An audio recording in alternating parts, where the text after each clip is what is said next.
Hello everyone, my name is Riddhi. यहाँ पर हम देखेंगे पीएसआर ऑप्शनल के करंट अफेयर्स कैसे प्रिपेयर करने हैं। तो आप मेन होम पेज पर जाओगे। होम पेज पर ऑप्शनल्स में जाना, पीएसआर ऑप्शनल का आपको यहाँ पर कोर्स मिलेंगे। तो यहाँ पर आपको करंट अफेयर्स के कोर्स पर क्लिक करना है, जिसमें आपको स्क्रॉल डाउन करके नीचे आना है। यहाँ पर आप देखना कि आपके सिलेबस में कुछ यहाँ पर टॉपिक्स दिए हुए हैं। तो ये हॉट 50 टॉपिक्स हैं, जिसमें आपको ये बहुत सिंपल तरीका है प्रिपेयर करने का। मान लो आपका पहला टॉपिक है राइट्स, मीनिंग एंड थ्योरीज। ये आपकी यूनिट का नाम है, यूनिट में ये टॉपिक है आपके। तो अब आपको देखना है कि प्रॉब्लम क्या आती है कि कौन सी यूनिट में से कौन सा करंट अफेयर्स का टॉपिक इंपॉर्टेंट है, क्या हम पढ़ लें, कैसे प्रिपेयर करना है। ये इंपॉर्टेंट है ना। तो यहाँ पर क्या करना है आपको, मान लो आपको पता लग गया कि ये आपका यूनिट का नाम है। अब इस यूनिट में से कौन से टॉपिक्स ऐसे हैं जिसमें से करंट अफेयर्स बन सकता है। तो ये है human rights and LGBTQ plus rights पर से बन सकता है। क्यों बन सकता है, ये कौन सा टॉपिक है जो हमें प्रिपेयर करना है करंट अफेयर्स में पर्टिकुलरली, कि सुप्रीम कोर्ट की रिसेंट ऑब्जर्वेशंस रही हैं सेम सेक्स मैरिज पर और एलजीबीटीक्यू प्लस राइट्स पर।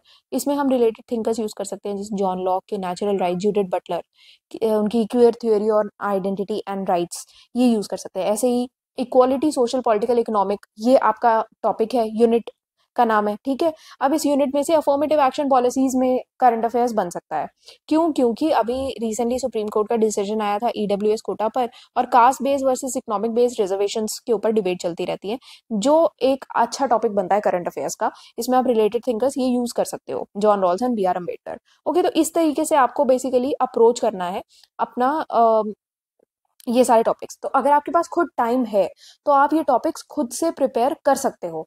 अदरवाइज क्योंकि यहाँ पर आपको टेक्निकली पूरा नाम भी मिल गया है। जैसे ज्यादातर क्वेश्चंस किसमें से आते हैं, इंडियन गवर्नमेंट पॉलिटिक्स, ये ऐसा पेपर 1 का जो सेक्शन बी है उसमें से काफी अच्छे क्वेश्चंस बनते हैं, करंट अफेयर्स के क्वेश्चंस उसमें से आ जाते हैं। जैसे कि कास्ट एंड इंडियन पॉलिटिक्स आपका सिलेबस का पार्ट है। इसमें से कास्ट सेंसस पर पूछा जा सकता है, बिहार का जो कास्ट सर्वे है उसके इम्प्लीकेशन क्या है, reservation and social justice policies. Then national commission for scheduled tribes पर बहुत अच्छे क्वेश्चंस बनते हैं। ट्राइबल्स एंड फॉरेस्ट राइट्स पर क्वेश्चन पूछा जा सकता है, क्योंकि अभी रिसेंटली फॉरेस्ट कंजर्वेशन एक्ट में जो अमेंडमेंट्स हुए हैं उसके अगेंस्ट प्रोटेस्ट भी चल रहे हैं, और एफआरए का प्रॉपर इम्प्लीमेंटेशन नहीं हो रहा है। जिसमें आप गांधी के जो ट्राइबल एम्पावरमेंट है उसका एग्जांपल दे सकते हो, एलिनोर ऑस्ट्रॉम का कम्युनिटी रिसोर्स मैनेजमेंट का एग्जांपल दे सकते हो। यूसीसी एक अच्छा टॉपिक बनता है, fundamental rights and directive principle वाले जो यूनिट है आपकी, ग्रास रूट डेमोक्रेसी की यूनिट है, उसमें 73rd 74th अमेंडमेंट पर अच्छे क्वेश्चन बन सकते हैं कि 30 years of Panchayati Raj system पर आप रिफ्लेक्ट करो, एंड देन अर्बन गवर्नेंस में क्या चैलेंजेस आते हैं। देन इलेक्शन कमीशन है जिसमें इलेक्टोरल रिफॉर्म्स पे अच्छे टॉपिक्स बनते हैं। तो यहाँ से आपको ना, आपको यूनिट का नाम भी पता लग रहा है, आपको ये भी समझ में आ रहा है कि टॉपिक का नाम क्या है। मान लो अभी आपको टॉपिक, आपको यूनिट का नाम पता लग गया कि विमेन मूवमेंट आपका यूनिट का नाम है। इसमें आपको समझ में आना चाहिए कि विमेन रिजर्वेशन बिल टॉपिक है, और ये टॉपिक मुझे करके जाना है।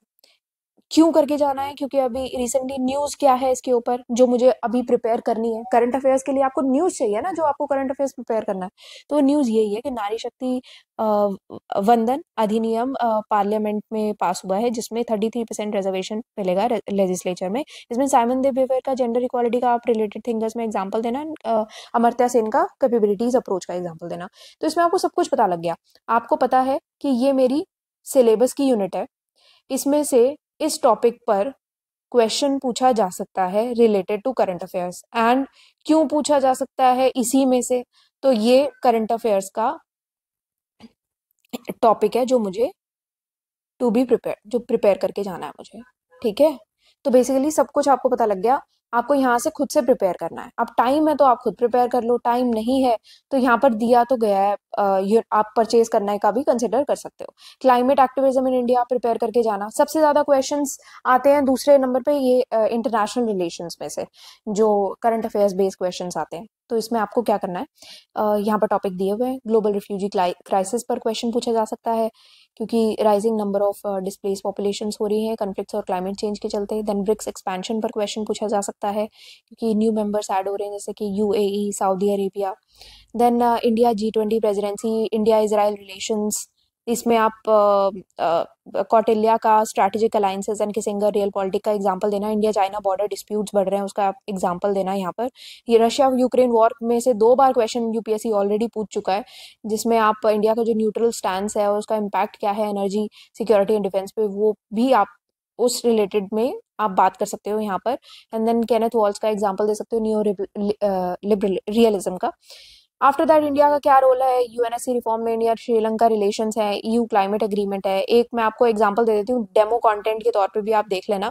जैसे कि ये टॉपिक है India middle east Europe corridor, इस पर आप क्लिक करना तो आपको डेमो कंटेंट मिल जाएगा। इसमें आपको एक दो चीजें समझ में आनी चाहिए, जैसे कि सबसे पहली चीज ये है कि इंडिया फॉरेन पॉलिसी, ये आपका सिलेबस का टॉपिक है। इसमें से क्वेश्चन कौन सा पूछा जा सकता है, India middle east Europe corridor पर क्वेश्चन पूछा जा सकता है, क्योंकि ये हॉट टॉपिक है, करंट अफेयर्स का पार्ट है, अभी चल रहा है इसमें। तो इसमें आप बताओगे कि launch of IMEC at the G20 summit, जो कि इन्हांस करता है ट्रेड कनेक्टिविटी एंड चाइना का BRI को काउंटर कर रहा है। रिलेटेड थिंकर्स में आप कौटिल्या की स्ट्रैटेजिक अलायंसेस डालना, Nykaa soft power and economic diplomacy. अब अगर आप इसको खुद प्रिपेयर करने लगोगे, आपको टाइम जरूर लगेगा, ऑल्दो अच्छा आंसर आप भी प्रिपेयर कर लोगे, ऐसी कोई बहुत बड़ी चीज नहीं है, हमने कुछ बहुत अलग नहीं कर दिया है। कुछ प्रिपेयर करने बैठोगे हो जाएगा, बस टाइम लगता है और कोई बात नहीं है। टाइम नहीं है तो ही कंसिडर करना आप ये परचेज करने का, क्योंकि अदरवाइज हम लोगों ने बहुत अच्छा कंटेंट बना के दिया है, दैट्स फॉर श्योर। तो आप यहाँ से ये टॉपिक एक बार देख लेना। वाइन न्यूज एक्सप्लेन करना, सिलेबस में मैपिंग आप अगर बताना चाहो बता सकते हो, वो चीज आप इंक्लूड करना चाहो रफली भी कर सकते हो, पर अगर आपको मैप एक बार देखना बहुत जरूरी है क्योंकि टॉपिक अच्छा है ये। फिर India middle east Europe corridor के बारे में आप बताना, स्ट्रक्चर क्या है, कंपोनेंट्स, कौन कौन नेशंस पार्टिसिपेट कर रहे हैं, पोर्ट्स ऑफ इंटरेस्ट कौन से हैं, ऑब्जेक्टिव क्या है। फिर थिंकर्स पर्सपेक्टिव में देखो बहुत सारे थिंकर्स यहाँ पर दिए हुए हैं, आप कौटिल्य जरूर इंक्लूड करना, उसके स्ट्रैटेजिक अलायंसेस रियोपॉलिटिक वाला जो पॉइंट है वो आप यहाँ पर जरूर इंक्लूड करना। रियलिज्म में हैंस मॉर्गनथाउ इंक्लूड कर लेना, एल्फ्रेड महान का sea power and geopolitical strategy include करना, जोसेफ नए का सॉफ्ट पावर इकोनॉमिक डिप्लोमेसी आप इंक्लूड कर सकते हो। ठीक है, बाकी छोड़ना हो छोड़ भी सकते हो, इनमें से भी अगर आप 2 से 3 इंक्लूड करना चाहते हो वो आप कर सकते हो, बहुत सारे करने की नीड नहीं है क्योंकि 2-3 में काम चल जाता है।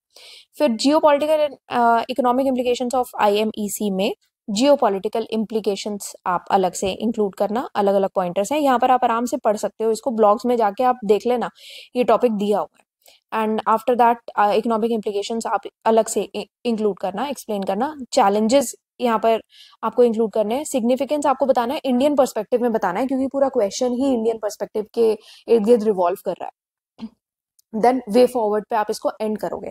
ठीक है, आपको ये आंसर अभी बहुत बड़ा लग रहा होगा, पर आप जब प्रिपेयर करते हो ना, आप थोड़े से एक्स्ट्रा पॉइंटर्स लेके प्रिपेयर जरूर करते हो, पर इन दी एंड जब आप नोट्स बनाने लगते हो ना हल्का रिवीजन करने के लिए, तो उसमें आप कम कम ही लिखते हो, बहुत सारा आप नहीं लिखते हो। मान लो 10 मार्कर क्वेश्चन आता है तो आप इतना तो नहीं अटेम्प्ट कर सकते ना, आपको टू द पॉइंट आंसर करना पड़ेगा।